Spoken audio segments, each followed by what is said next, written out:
राजा नाम का लड़का बहुत दिन से सरकारी नौकरी की तैयारी कर रहा था।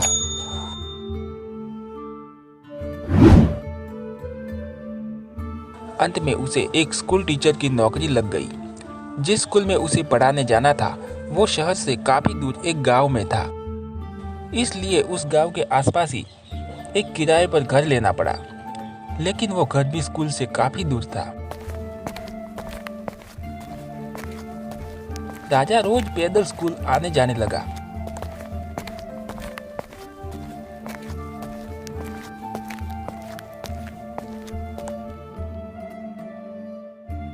कुछ महीने बाद जब उसके पास अच्छे खासे पैसे जमा हो गए तो उसने उस पैसे से एक बाइक खरीद ली ताकि और उसे पैदल स्कूल न जाना पड़े।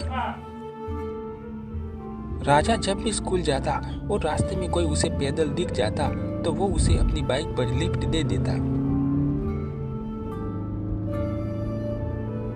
स्कूल से वापस आते समय भी राजा वही करता।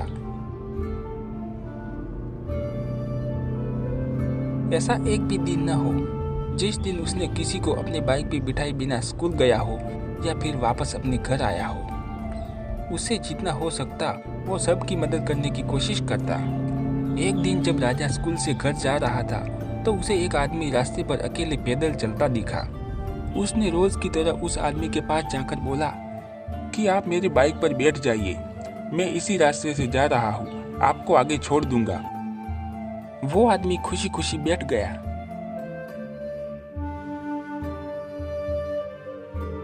कुछ दूर चलते ही राजा को महसूस हुआ कि उसकी पीठ पर कुछ नुकीला चुभ रहा है।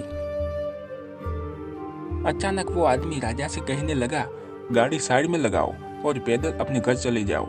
उस आदमी के पास एक बड़ा सा चाकू था। राजा डर गया और गाड़ी रास्ते के साइड में लगा दिया।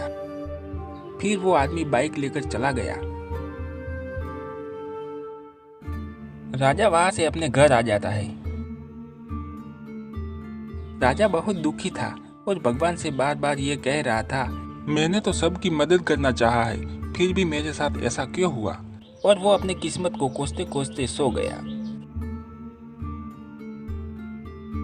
अगले दिन जब वो सोकर उठा तो उसने देखा कि उसकी बाइक घर के बाहर खड़ी है और उस पे एक चिट्ठी भी रखी है।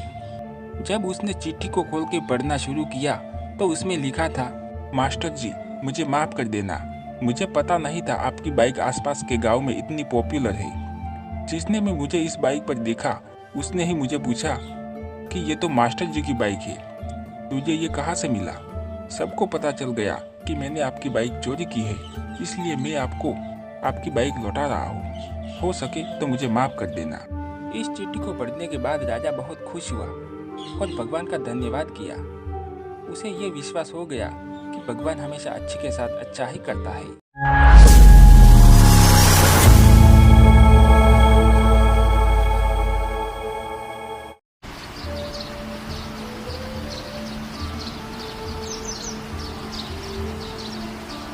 राजा नाम का लड़का बहुत दिन से सरकारी नौकरी की तैयारी कर रहा था।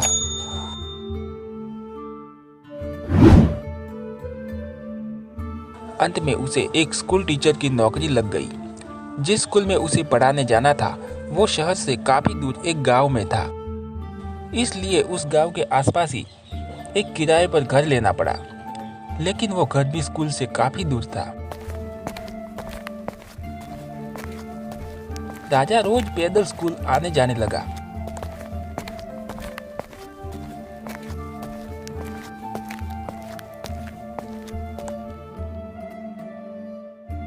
कुछ महीने बाद जब उसके पास अच्छे खासे पैसे जमा हो गए तो उसने उस पैसे से एक बाइक खरीद ली ताकि और उसे पैदल स्कूल न जाना पड़े।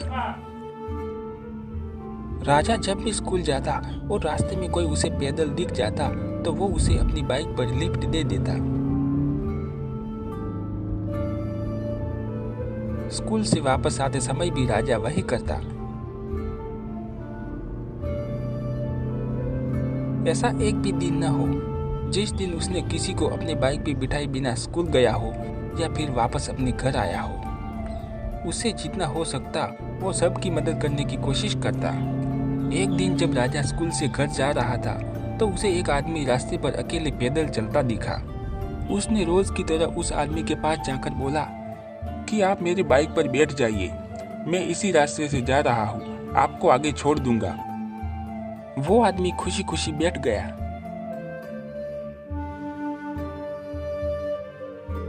कुछ दूर चलते ही राजा को महसूस हुआ कि उसकी पीठ पर कुछ नुकीला चुभ रहा है। अचानक वो आदमी राजा से कहने लगा, गाड़ी साइड में लगाओ और पैदल अपने घर चले जाओ। उस आदमी के पास एक बड़ा सा चाकू था। राजा डर गया और गाड़ी रास्ते के साइड में लगा दिया। फिर वो आदमी बाइक लेकर चला गया। राजा वहां से अपने घर आ जाता है। राजा बहुत दुखी था और भगवान से बार बार ये कह रहा था, मैंने तो सबकी मदद करना चाहा है, फिर भी मेरे साथ ऐसा क्यों हुआ। और वो अपनी किस्मत को कोसते कोसते सो गया। अगले दिन जब वो सोकर उठा तो उसने देखा कि उसकी बाइक घर के बाहर खड़ी है और उस पे एक चिट्ठी भी रखी है। जब उसने चिट्ठी को खोल के पढ़ना शुरू किया तो उसमें लिखा था, मास्टर जी मुझे माफ कर देना, मुझे पता नहीं था आपकी बाइक आसपास के गांव में इतनी पॉपुलर है। जिसने मैं मुझे इस बाइक पर देखा उसने ही मुझे पूछा कि ये तो मास्टर जी की बाइक है, तुझे ये कहाँ से मिला। सबको पता चल गया कि मैंने आपकी बाइक चोरी की है, इसलिए मैं आपको आपकी बाइक लौटा रहा हूँ, हो सके तो मुझे माफ कर देना। इस चिट्ठी को पढ़ने के बाद राजा बहुत खुश हुआ और भगवान का धन्यवाद किया। उसे ये विश्वास हो गया कि भगवान हमेशा अच्छे के साथ अच्छा ही करता है।